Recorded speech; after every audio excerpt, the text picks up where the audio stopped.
Apa sih titik picunya? Kan waktu itu kamu hanya gondongan saja. Iya, awalnya. Ada saat gondongan tuh kan kena infeksi virus aja.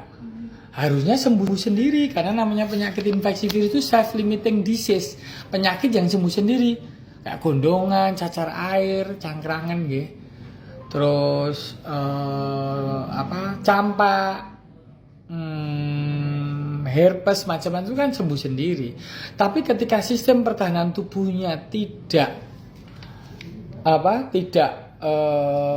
sesuai itu sistem pertahanan tubuhnya lemah bisa, atau sistem pertahanan tubuhnya terlalu kuat. Sistem pertahanan tubuh itu kayak ABRI di dalam tubuh kita. Kalau ABRI-nya lemah nggak bisa ngadepin penyakit. Tapi kalau terlalu kuat, kalau banyak beredar di dalam tubuh, di jalanan itu malah akan, bayangkan aja kalau ABRI terlalu banyak di jalanan, kan ada nongkrong di warung nggak bayar, misalnya begitulah. Misalnya kan bisa terjadi seperti itu. Jadi adanya sistem pertahanan tubuh yang terlalu kuat itu bisa mengganggu sana sini, gitu loh. Mengganggu sana sini lah. Itulah yang dinamakan autoimun, ya. Jadi kesimpulan dari hasil lab itu kan lupus. Namanya systemic lupus erythematosus. Berarti gangguan autoimun di mana sistem kekebalan itu menyerang anggota tubuhnya sendiri secara umum. Jadi bisa di mana-mana, bisa di paru-paru kan contohnya terjadi sampai infeksi paru-paru, sampai terjadi efusi pleura, sampai cairannya numpuk. Terus kemudian di ginjal, tapi udah baik, ya, nggak perlu USG. Saat ini nggak perlu USG lagi, yang jelas protein udah negatif. Terus kemudian bengkak-bengkakmu udah berkurang.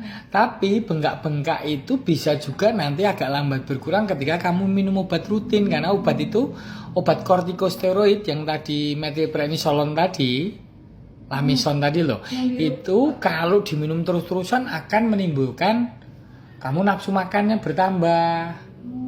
Terus kamu agak bengkak sedikit. Jadi sekarang keseimbangan. Jadi obat tadi tolong dikeluarkan lagi. Akan saya kurangin dosisnya perlahan, ya. Tapi yang paling penting dari obat itu, kenapa sih sebelumnya kamu sehat kan? Terus kamu kena gondongan, terus kamu jadi terdiagnosa autoimun, begitu kan?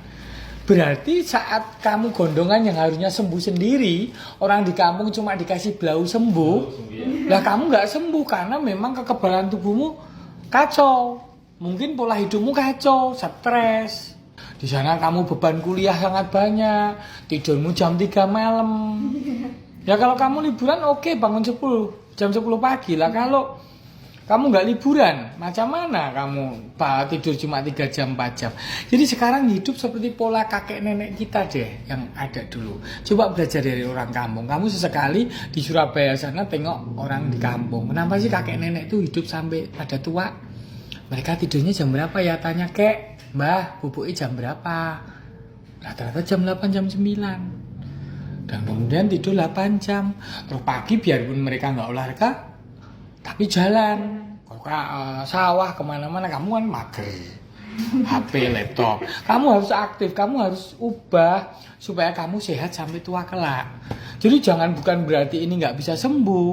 Tetapi ketika keseimbangan tubuh kamu itu membaik lagi, kamu sehat.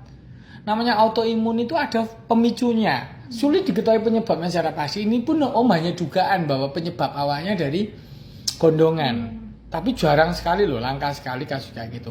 Umumnya tidak diketahui penyebabnya apa. Tapi yang jelas penyebabnya karena keseimbangan kesehatan kamu kurang baik. Pola hidupmu nggak baik. Pola pikirmu nggak baik juga. Sekarang hidup sekali apa 2 kali? Sekali. Pilih happy apa ngeri? Happy. Ya udah happy. Karena ketika orang udah mandiri itu makin kuat, ya. Berarti kamu harus kuat, ya. Orang yang sayang kamu kan banyak.